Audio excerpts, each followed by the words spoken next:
A Study in Magic by Books of Change. Chapter 9. Desires of the Heart. Harry stepped into the snow-covered courtyard. His shoes quickly got buried under the white stuff. The skies were pale gray from clouds that had been overcast since mid-December. He let out a puff of air and watched the white mist get swallowed up by the frigid air.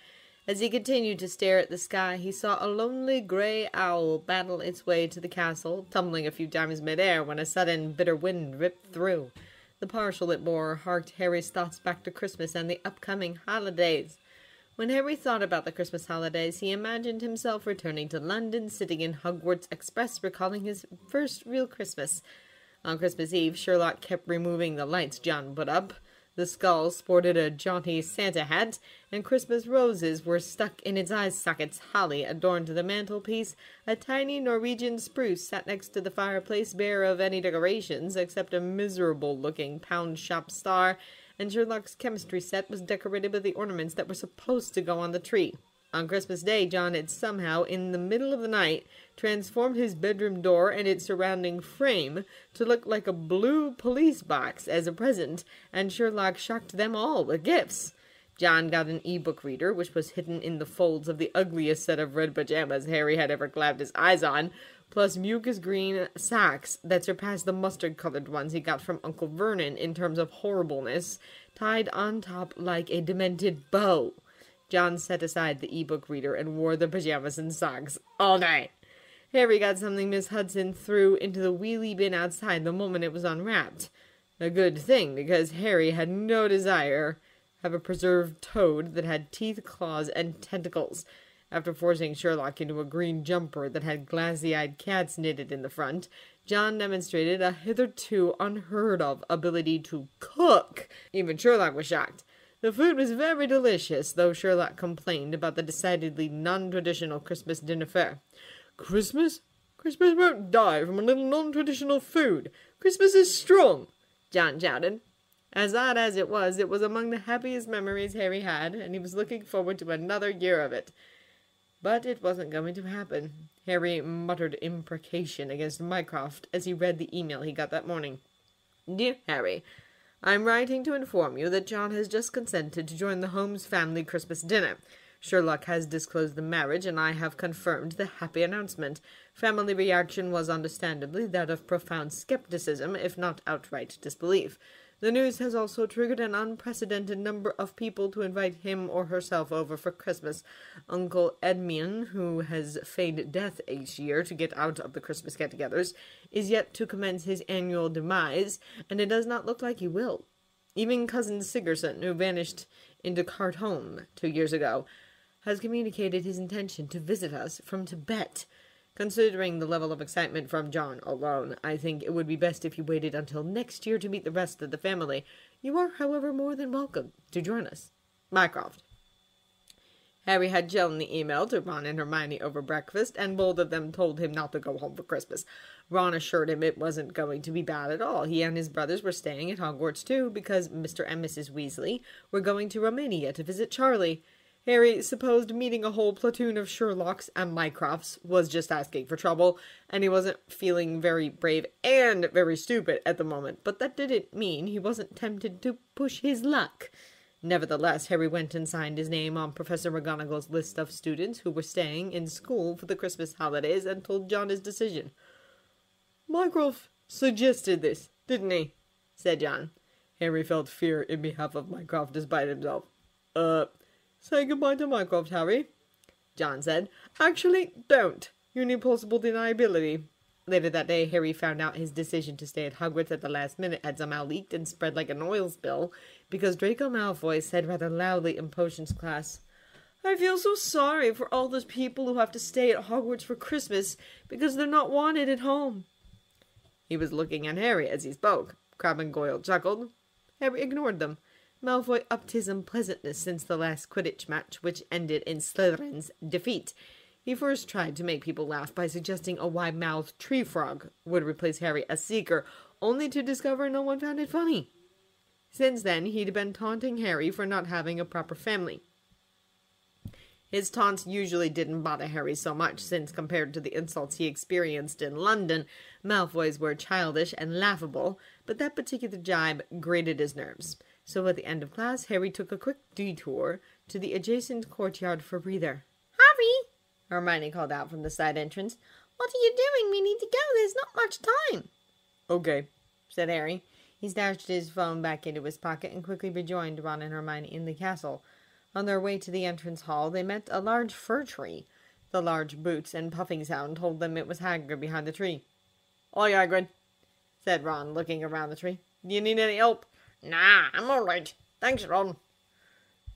"Would you mind moving out of the way?" Malfoy's cold drawl came from behind them. "Looking to earn some extra money, Weasley? Thinking of becoming a gamekeeper when you leave Hogwarts, I suppose? Hagrid's hut must look like a palace compared to where you live." Harry grabbed hold of Ron before he could dive for Malfoy. Just in time, too. Snape was heading towards the staff room and was looking at them suspiciously. Malfoy smirked before he, Crabbe, and Goyle pushed roughly past the tree and entered the great hall, scattering twigs and needles everywhere. "I'm going to get him," Ron said, grinding his teeth at Malfoy's retreating back. "One of these days I'll—" "Oh, cheer up, it's almost Christmas," said Hagrid. "Tell you what, take a peek at the great hall. Looks a treat." It did indeed. Festoons of holly and mistletoe hung all around the walls, and no less than 12 Christmas trees stood around the room. One sparkled with tiny icicles and silvery dust. Another glittered with the light of hundreds of candles and golden bubbles. For the new tree Hagrid brought in, Professor McGonagall conjured bells of gold and silver that made merry tinkling sounds. "How many days you got left until your holidays?" Hagrid asked. "Just one," said Hermione. "That reminds me, Ron, Harry, we really should be going. We only have 30 minutes before lunch, so we should be in the library." "Oh, yeah, you're right," said Ron as he tore his eyes away from Professor Flitwick, who had a chain of crystals trailing out his wand and was draping them over the branches of another tree. "The library?" asked Hagrid as he followed them out of the hall. "Just before the holidays. Bit keen, aren't you?" "Oh, we're not working," said Harry. "We're just trying to make a present for John." "Present for your muggle mum? Hey, what are you making?" "That's a secret," said Hermione. "Nothing illegal, but definitely challenging. Far above first-year level." Around the last week of November, Harry decided a potion that could cure at least one of John's persistent health problems would be the perfect Christmas gift for John. He got the idea while they were going around interviewing the Hogwarts professors, except Snape, in hopes to figure out who could be after the Philosopher's Stone. Despite the fact they had a very convenient and plausible excuse for requesting these interviews, Hermione, full stop, most of the professors wanted to know why Harry wanted to be present. The first time this happened, Harry, in his desperation, cited his aspirations to become a doctor. "A doctor?" said Professor McGonagall, their first interviewee. They figured starting with their head of house would help them avoid suspicion. Blankly. "You mean a healer?" Yes," said Harry, hoping he sounded convincing. Then, to his surprise, Professor McGonagall smiled.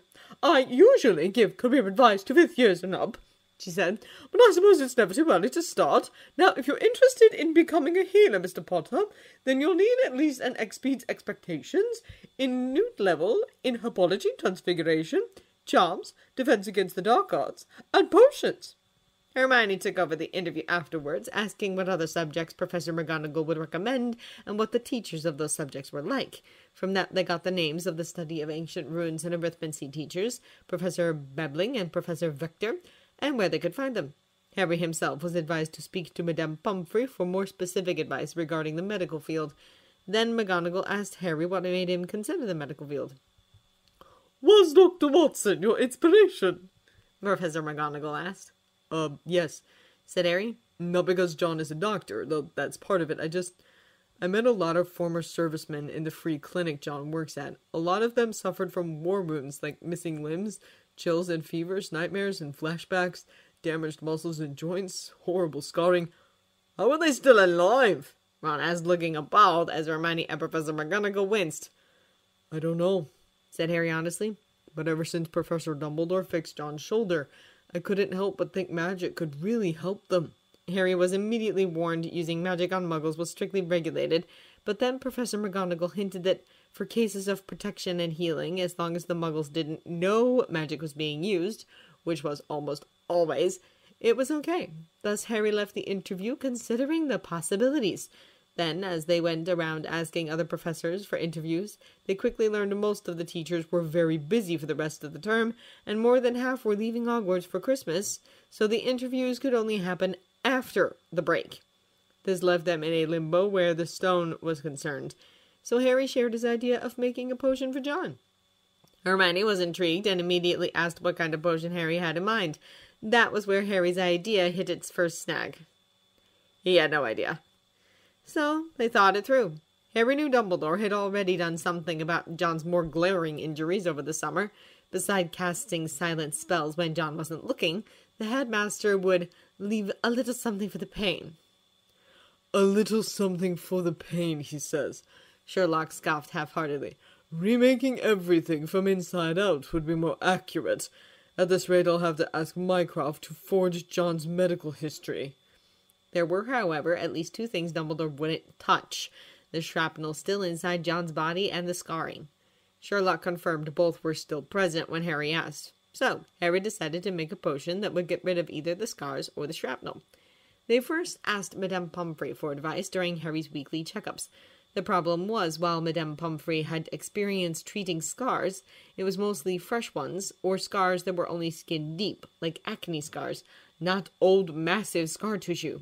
As for shrapnel, she didn't even know what that was. It took Hermione long enough to explain the concept, and in the end Madame Pomfrey said that sort of injury was beyond her skill to mend. Vanishing spells couldn't do the job, since shrapnel could be anything. Nail fragments, metal scraps, stones, and even twigs. The Weasley twins, who were scheduled to get punished for jinxing snowballs to bounce off the back of Professor Quirrell's turban, offered to serve detention in the hospital wing, which they did, and when they returned, their pockets were bulging with all the potions Harry took for his own bomb-related injuries. Apparently they wanted to help, and figured John and Harry's injuries were similar.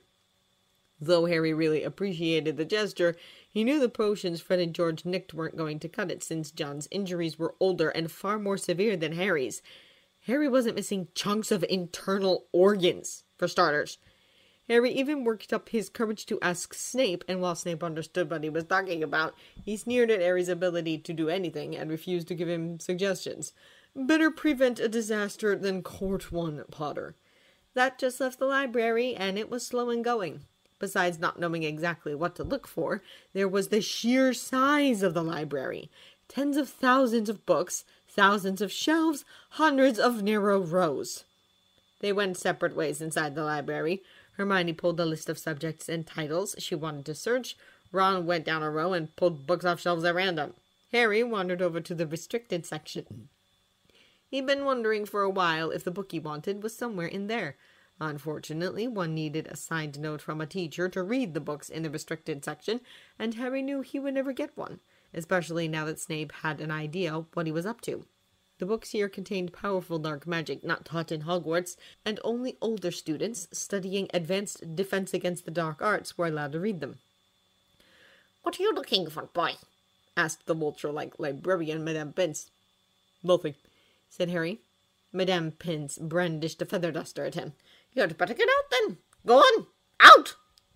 Harry left wishing he'd been quicker at coming up with a story. He waited for Ron and Hermione out at the corridor to see if the two found anything. He wasn't hopeful. They've been searching for over a month, but only on odd moments between classes. What they needed was a nice long search without Madame Pince breathing down their necks. Or better yet, a magic Google that could examine the contents of all the books in the library for them. 5 minutes later, Ron and Hermione showed up shaking their heads. They went off to lunch. "I think it's too late for this Christmas," said Hermione. "But there's always the next Christmas and John's birthday. You'll keep looking while I'm away, won't you?" Harry nodded glumly. He rather hoped it would happen this year, not many months and years later.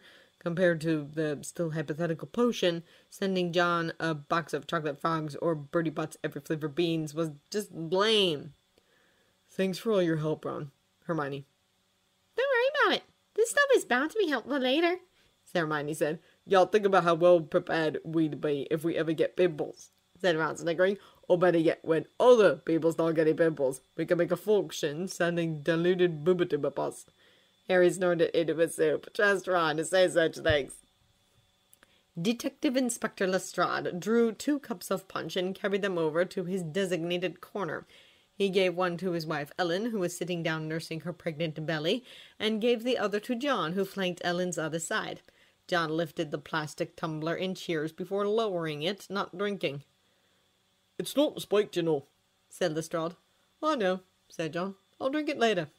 Lestrade shared a rueful smile with his wife as John fell back into silence. Reserved at the best of times, John was as silent as a sentry guard on duty that evening. Behind their little corner, Lestrade's fellow yarders were engaged in much silliness and relatively harmless Christmas-do shenanigans. Bradstreet and Gregson were engaged in a game of darts using only their bare feet. Jones and MacDonald were abusing each other's choice of swill. Youghal was laughing himself into a coma as he watched Hopkins and Dimmock, both wearing fake reindeer antlers, lock heads against each other. And P.C. Brown was attempting to shove a hot sauce-tainted jam tart up P.C. Rance's nose. John's phone pinged. John looked at the message and smiled for the first time that evening. "Is it Harry?" asked Ellen. "What did he say?" "He just sent a few photographs of the school Christmas decorations. The teachers are going all out." "So he's really staying in school for Christmas?" "Yeah," said John. "I suppose it's the better option. Harry doesn't like being stared at, and there's going to be a lot of staring, or so Sherlock warns me." John looked frankly bewildered at this. Lestrade found himself in the unique position of being able to understand a Holmes of the Sherlock variety. If he were Sherlock's relative, he'd be staring too. The idea of Sherlock marrying anyone and staying married was enough to make a guy's head go around the bend, so it went without saying the person who made it possible would be worth taking a good look at. That is, if you didn't get stuck on the Sherlock married part.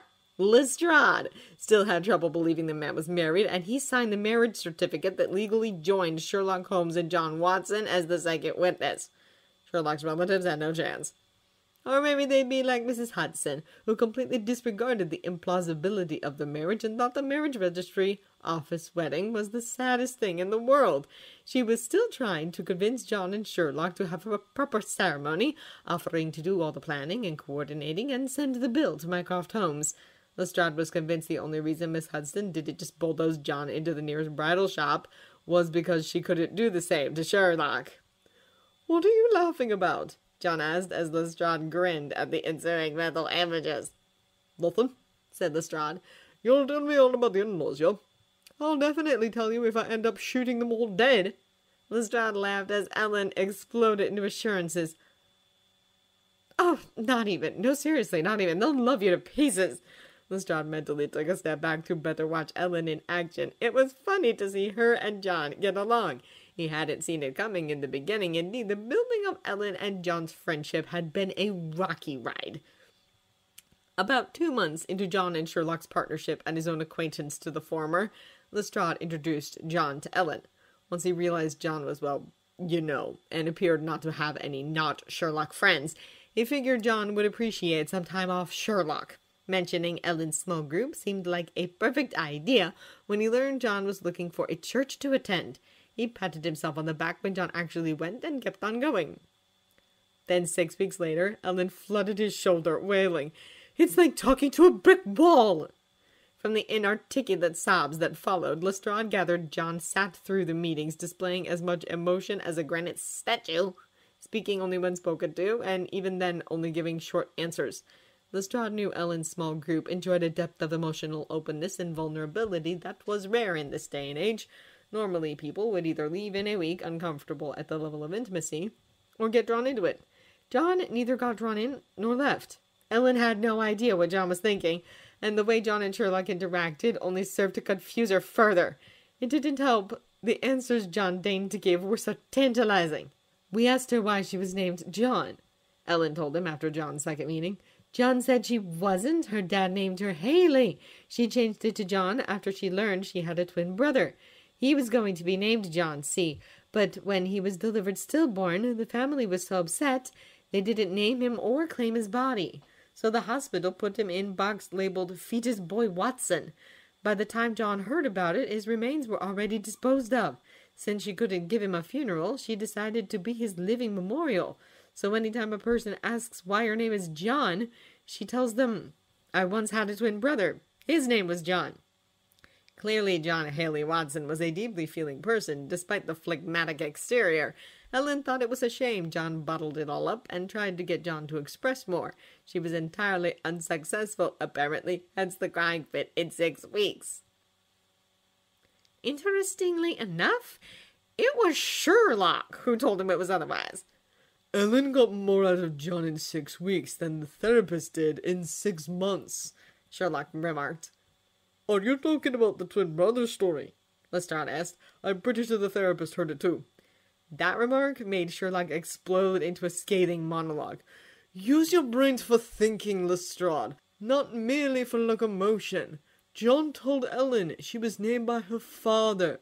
Why only the father? Why specifically mention the father when I was named Haley would do? You yourself noticed the distinct lack of female presence in John's life. The sister is distant and their relationship is perpetually strained. There is no mention of a mother, not even in passing. She was certainly not present to make decisions on what to do with the son's remains. What ties all these threads together?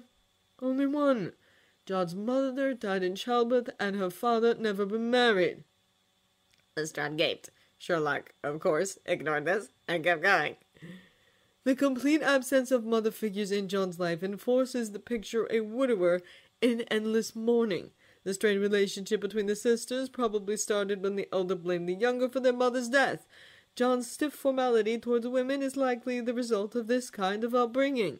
That Ellen heard the detailed version of the old story, despite all these factors, is a testament to how John feels secure enough to elaborate. John's therapist never got this far and only presumed to understand. Don't you see, the clues are all there? You just need to connect the dots. It must be said that the Lestrades may not be good at connecting dots, but they were very stubborn when it came to following leads. Ellen latched on to elaborate and made John do that for everything.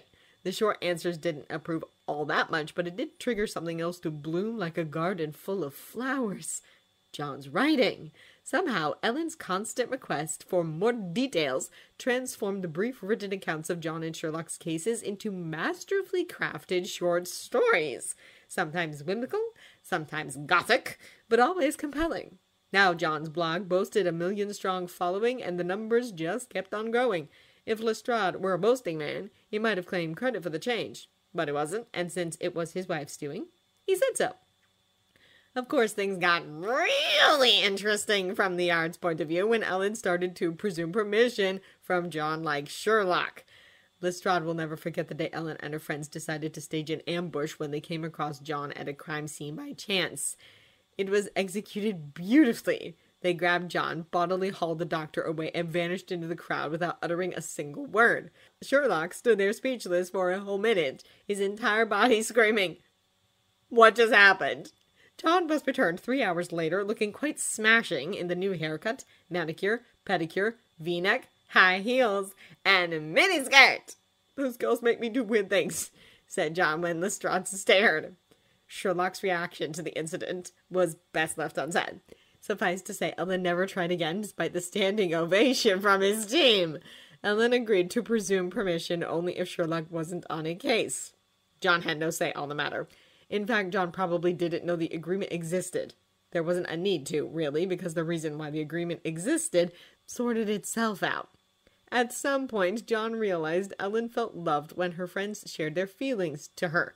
John made an effort to articulate since then, as John believed one must show one's friends that they are loved as long as they lived.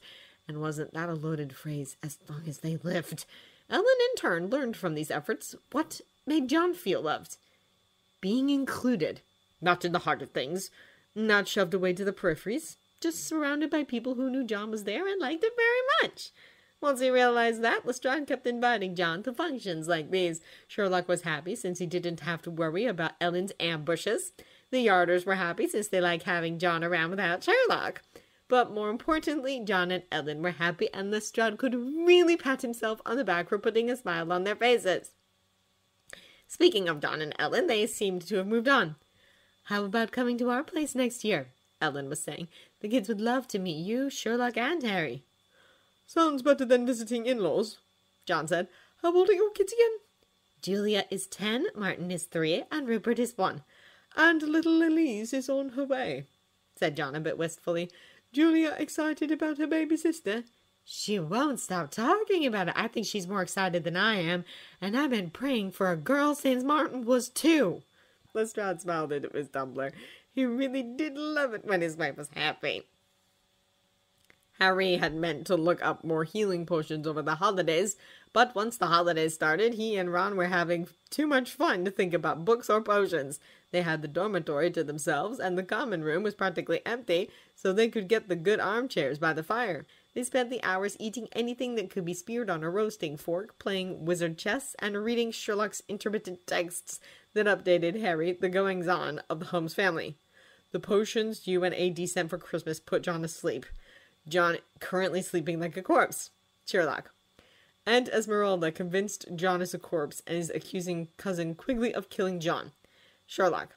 John just woke up. Aunt Esmeralda already carried out threat and broke Cousin Quigley's nose. Sherlock. Mummy thrashed Cousin Aubrey with Mycroft's umbrella for calling John an ugly wretch. Sherlock. Cousin Aubrey drunk at the time, so may have been referring to Cousin Tom Bermory's wife, not John. Sherlock. Turkey dry, green beans limp, sprouts raw, said so, cook threatened violence and needed to be restrained. Sherlock. Cousin Jeremiah got thrown out of a window, had the temerity to say no one noticed John is secretly male. Sherlock. Bits of body parts missing from John returned. John displeased, said magical healing only fun the first time. Sherlock. Sherlock's last missive on Christmas Eve said Grandmother Holmes told everyone they blew it. John must think we are a family of barbarous jackanapes because John left the house to attend Christmas Eve service at a nearby chapel. Mycroft's assurances that church attendance was a frequent habit, not a desperate ploy to avoid in-laws, and the reason John gave for chapel-going, celebrating the birth of Christ, was likely the honest truth fell on deaf ears. When he woke early next morning, Harry found a pile of packages at the foot of his bed. "Merry Christmas," said Ron sleepily as Harry scrambled out of his bed. "You too," said Harry. "Look, presents!" Harry picked up the top parcel. It was wrapped in thick brown paper that had, "To Harry from Hagrid," scrawled over. Inside there was a roughly cut wooden flute. Hagrid obviously whittled himself. The second parcel was a large box of chocolate frogs from Hermione. "I'll think on it was in that one," said Ron, turning pink as he pointed at the lumpy parcel Harry just selected. "Mum, I told you couldn't go home for Christmas and—" "Oh, no," he groaned. "She's made you a Weasley jumper." Harry held up the thick hand-knitted emerald green jumper inside the parcel. "She makes one for us every year," said Ron as he unwrapped his, "and mine's always maroon." "That's really nice of her," said Harry as he took out the box of homemade fudge that came with the jumper. He tried one.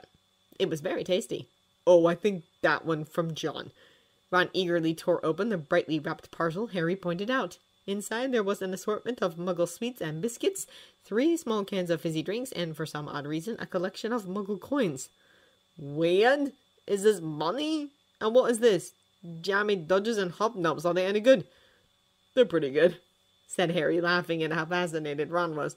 "I wonder what John got me—" "Oh!" The biggest parcel Harry planned on opening last turned out to be from John, Sherlock, and Mrs. Hudson. He read the card first. "Merry Christmas. Sorry we can't celebrate together this year. Forgive J&S and Mrs. H." It had an odd assortment of things like Ron's, a stash of Happy Faces and Mars bars, gel pens of different colors, homemade toffee, a jar of cloudberry jam, sticky notes, a thick flannel blanket, a pocket magnifier identical to the one Sherlock carried, and a couple of novels written by one Brian Bumblebee. "A real page-turner. Spent all night reading it. J. They must be really good if John gave up sleep," Harry said as he read the note attached to the books. John approached sleep the way some people approached war. Fight until death or victory. There was only one parcel left. Harry lifted it up. It was very light. Harry wondered if it was from Mycroft. He couldn't think of anyone else who'd send him a gift. But before he could open it, the dormitory door flung open and Fred and George Weasley bounded in. They were wearing blue jumpers. One had a large yellow F and the other a G. Harry put the parcel inside a drawer of his bedside cabinet. He'd open it later. "Merry Christmas!" Hey, look! Harry's got a Weasley jumper, too! Fred held up Harry's jumper. Harry's better than ours, though. Obviously, Mum puts more effort when you're not family. Why aren't you wearing yours, Ron? George demanded. Come on, they're lovely and warm. I hate maroon, Ron moaned even as he pulled it over his head. Yours doesn't have a letter, George observed. I suppose Mum thinks you don't forget your name, but we're not stupid. We know we're called Greenwich Forge. What's this racket? Percy Weasley stuck his head in, looking disapproving. He too had a jumper hanging on his arm. Fred seized it. P for prefect! Come on, Percy, wear yours too. Even Harry got one. The twins, in their typical whirlwind manner, bullied Percy into wearing his new jumper, actually forcing it over his head when Percy didn't comply.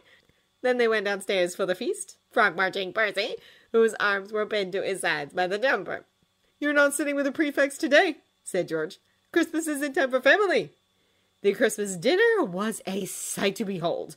Harry overloaded his phone with photos of the hundreds of fat roasted turkeys, literally flaming Christmas puddings, Dumbledore wearing a flowered bonnet instead of his pointed wizard's hat, a wine-sloshed Hagrid kissing Professor McGonagall on the cheek, who giggled and blushed, Percy extracting the silver sickle embedded in his slice of pudding that almost broke his teeth, and the wizard crackers. Harry really liked the wizard crackers.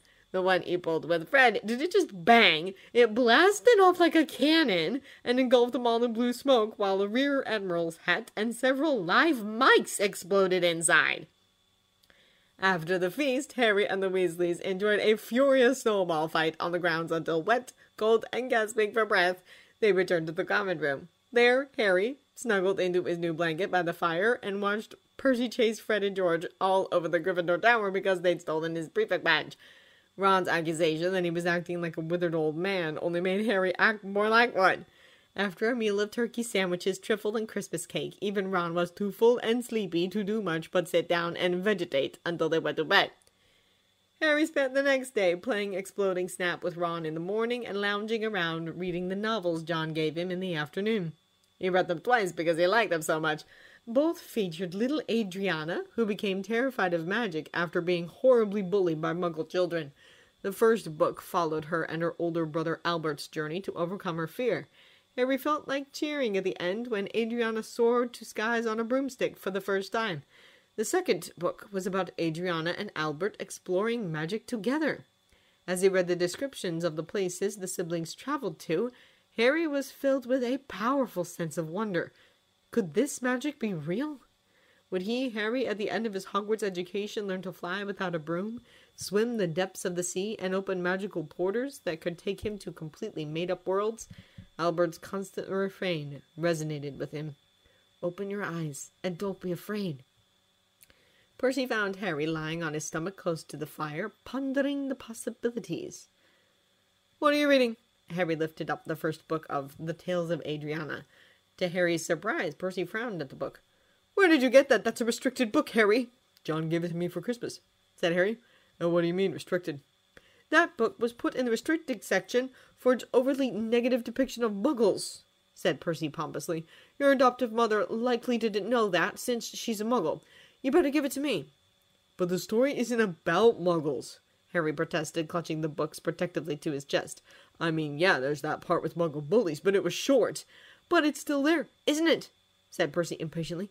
Plenty of magic children grow up never once meeting a real Muggle, so they get all their ideas from stories. My own father thinks the book is too risky for children to read. But I don't have that problem, said Harry as he danced away from Percy's grasping hands. I live with Muggles. I know some of the best Muggles around. Harry ended up hiding in the dormitory because Percy wouldn't leave him alone. As he fumed at Percy for ruining the wonderful feeling he got from his perfectly fine gift, Harry remembered the parcel he put aside on Christmas morning. He hadn't been in a big rush to open it since he thought it came from Mycroft. No doubt it had some kind of surveillance equipment hidden somewhere. Still, it would be rather rude to not even check. So Harry took out the parcel and removed the wrappings. Something silvery gray and fluid slithered down to the floor where it lay in gleaming folds. Harry picked up the shining silver cloth. It was odd to touch, like moonlight and water woven into material. Thoroughly puzzled now, Harry tried to find a note. He found a tiny one attached to a corner. He didn't recognize the narrow, loopy script that had penned these words. Your father left this in my possession before he died. It is time it was returned to you. Use it well. A very Merry Christmas to you." There was no signature. Harry felt strange. Who sent him this? Did it really belong to his father? What was it? Harry sat down on his bed and spread the cloth over his lap. He gasped when his legs disappeared from view. He quickly threw the cloth over his shoulders and dashed in front of the mirror. Sure enough, all he could see was his head floating in midair. When he threw the cloth over his head, his entire reflection vanished from sight. As he stood there amazed, a half-forgotten passage from Fantastic Beasts and Where to Find Them bubbled up in Harry's mind. "An invisibility cloak," he whispered. Harry remembered reading about demiguises, how they could turn themselves invisible, and that their hair could be woven into invisibility cloaks. So this is what it feels like, Harry thought, as he carefully removed the cloak and ran a hand over it. He thought it would be heavier and coarser, seeing as it was made of animal hair. His cloak felt as smooth as silk and light as air. The dormitory door opened. "All right," said Ron's voice. Harry quickly stashed the cloak away. He didn't feel like sharing just yet. "There you are. What are you doing hiding up here?" "Avoiding Percy," said Harry. "We had a row. Percy was being a brat again," said Ron. "I'm going to bed. Are you going to stay up?" Harry shook his head. They changed into their pajamas. Ron fell asleep as soon as he drew the curtains of his four-poster. Harry listened to the sound of his breathing for a few minutes. Then he silently reached under his bed and pulled out the cloak again. His father's. This belonged to his father. Sherlock found very little on parents, particularly his father. Just 2 names on his birth certificate and his mother's maiden name listed in an old-school directory of a primary school up at North in England. Now he had something else to show his father once lived, something tangible. "Use it well," said the note. What could he use it for? Harry thought as he slipped out of bed and wrapped the cloak around him. He stood in front of the mirror again and only saw moonlight and shadows. It was an odd feeling. Then suddenly, Harry felt wide awake. The whole of Hogwarts was open to him with this cloak. Excitement flooded Harry's veins as he stood in the darkness and silence. He could go anywhere in this, and Filch would never know. After casting one last look at the mirror, Harry crept downstairs, walked across the common room, and climbed out of the portrait hole. "Who's that?" the fat lady squawked. Harry said nothing. He quietly went down the corridor. Where should he go? Harry's heart hammered in his chest as he thought. He could go to the restricted section in the library. He'd be able to read as long as he liked, as long as it took to find a solution to the shrapnel problem. Making up his mind, Harry made his way to the library. It was pitch black and very eerie inside. Harry lit the end of his wand with a quiet Loomis to see his way through the rows of books. He walked to the back where the restricted section was located and paused for a moment before the rope that separated those books from the rest of the library. It wouldn't hurt, Harry decided. If the restricted section had perfectly fine books like The Tales of Adriana, then it can't be that bad. Surely the books wouldn't come off the shelves and bite him now, would they? Granted, a book at Flourish and Blotts had beaten up John, but that was because it was a bookstore. Harry stepped over the rope. He shined the light of his wand over the titles. They didn't tell him much. Some had peeling titles, spelled in a language he didn't know.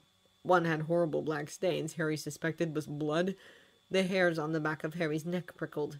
Perhaps he was imagining things, but Harry thought he heard whispers coming from the books, like they knew there was someone who shouldn't be there. Harry slowly walked down an aisle. He decided tonight would just be reconnaissance. Just plunging in rarely ended well, and besides, he now had many nights available. Harry searched for titles he could read and sounded relevant. He turned the corner and immediately noticed a pair of bulging lamp-like eyes staring up at his wand. Harry quickly put out the light, just as he made out the scrawny, dust-colored body of Filch's cat, Mrs. Norris. He heard rather than saw her whisk back into the shadows. His heart in his throat, Harry tried very hard to walk, not run, from the library. Don't run if you need to get away quietly, he remembered Sherlock telling him. He passed Filch at the doorway. Filch's bulging pale eyes looked right through him. Harry went down a narrow corridor and stopped in front of a tall suit of armor. Where was he? He knew there was a tall suit of armor in front of the kitchens, but that was the basement. Where should he go? Sniff around, my sweet. They might be lurking in a corner.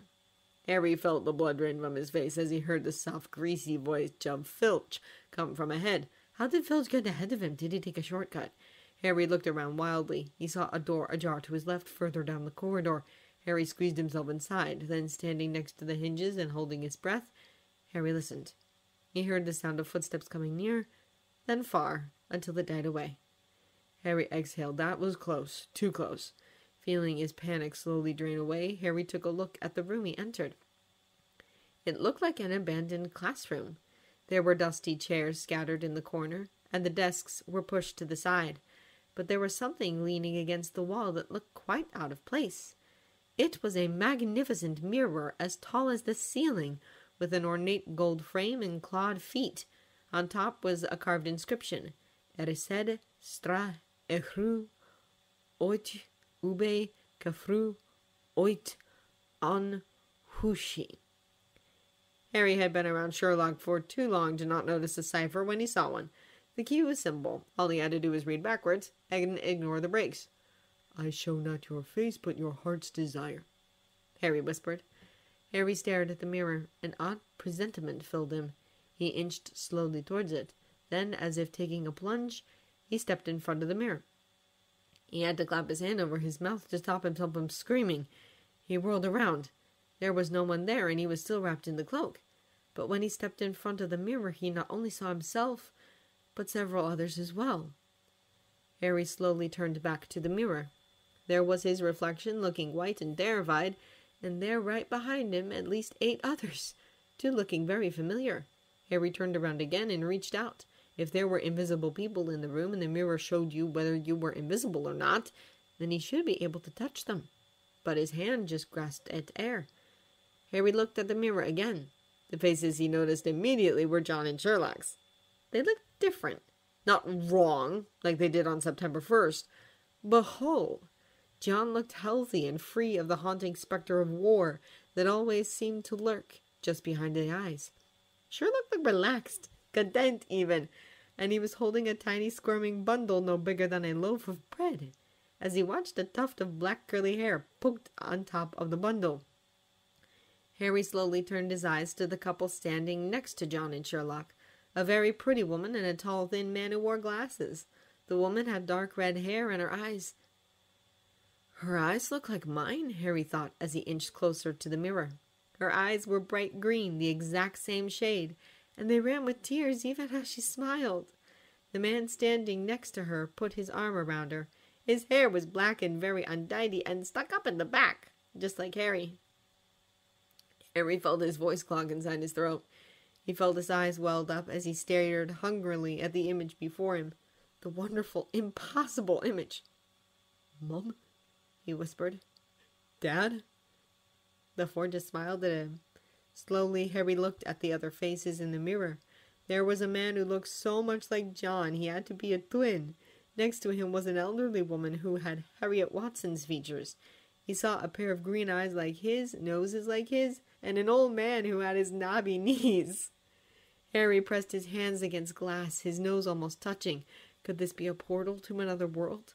Was the image a reflection, a made-up world, like the ones he read in the Tales of Adriana?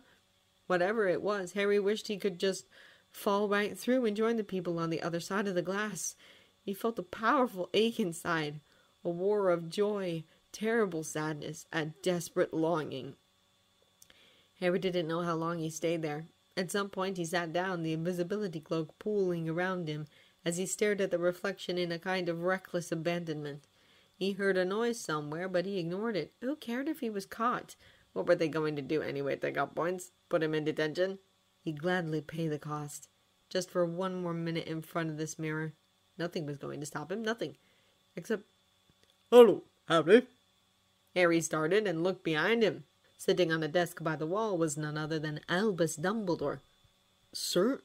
Harry stammered. When did you... I didn't see you, sir.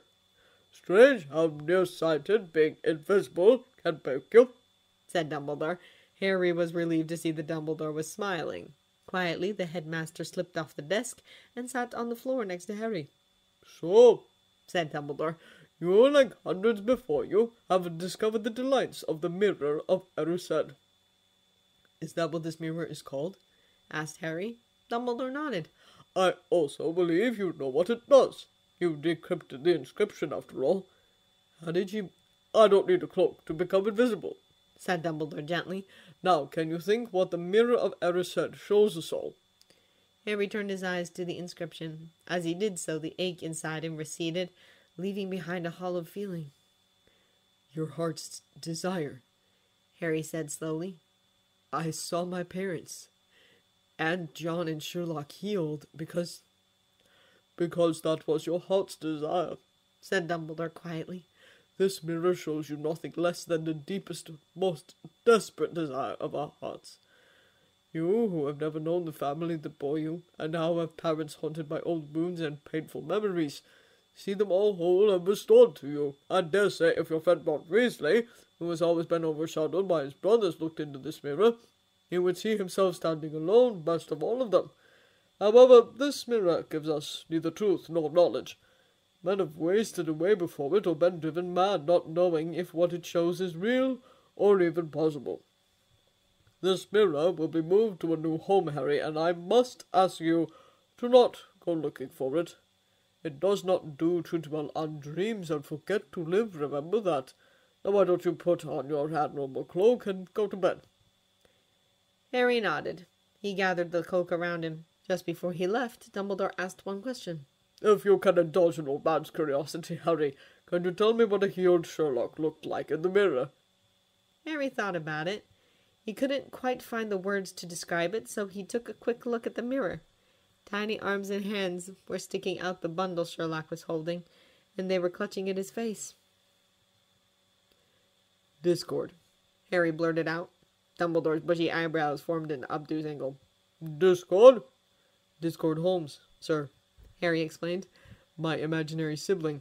It all started when Sherlock kept scraping at his violin until 1 a.m, and John told him Discord is going to be very cranky if he kept playing Fugue for Strangulated Cats. Now I get a new imaginary sibling every time Sherlock is especially difficult. There's Discord, Omission, Petulance, and Congelatio. The mirror showed me Discord as a real baby, and Sherlock holding her. The corners of Dumbledore's eyes crinkled.